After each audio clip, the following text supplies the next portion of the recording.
Kita sudah di posisi kecelakaan tadi ya. Mobilnya platnya BL7554FL sudah dievakuasi ya.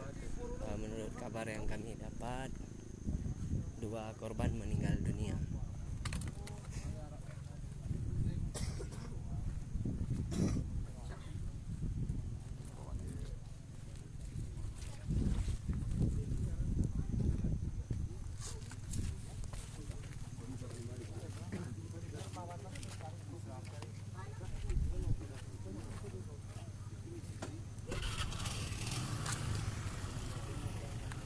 Ada pengaman di sana enggak ada.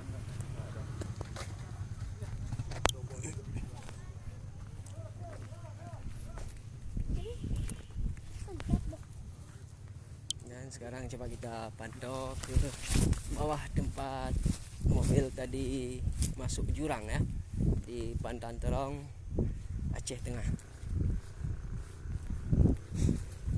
Kurang lebih daerah 200 meter dari jalan utama ya.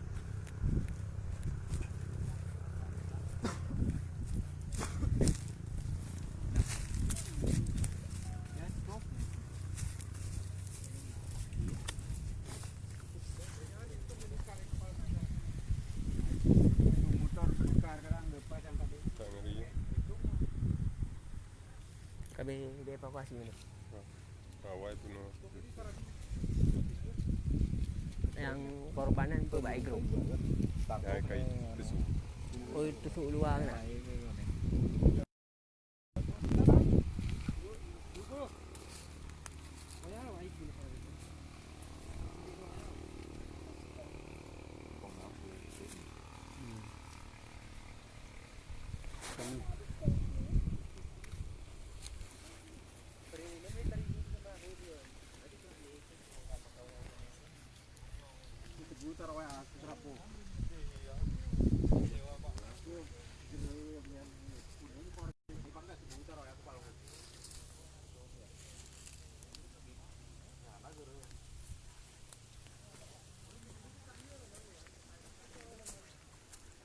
Nah itu tadi di tempat mobil masuk ke jurang ya.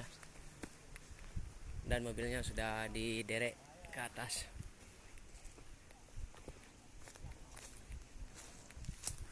Ya Mang Dari. Pak dengar. Nah di Pulau Aceh. Kawai grup supir je katanya. Oh supir grup. Nah, kini nang gerbak-gerbuk motor. Yang meninggal yang ki bai bupa apa? Hai rem ji kap jo tepir ji kan kai tepir ri jo. Oh, Dari ju kan kai tepir tepir. supir selamat. Tepir belah ji tu menggro. Nyelek. Ngai kan urangnya. Dia dah mesti wala poi tu menggerom dia kata apa kena nyona ji je biar kena. Banteng gede hobi dendeng ada ya. Ke depan itu kena dung dia ngalih. Pada ji nya petuan pada ji ko holai ja ju. Ji sama. Berarti berat supir ha? Nya ke petuan paling na foto. Holai tarik ni kan angkat. Mana ni? Ha? Dia. Kagugo ka di sa kadang ka.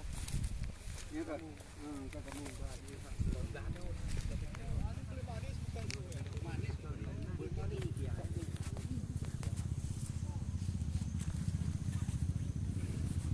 Kali-kali tu gede kan? Si pantauan. Betul pilih ko dia juan.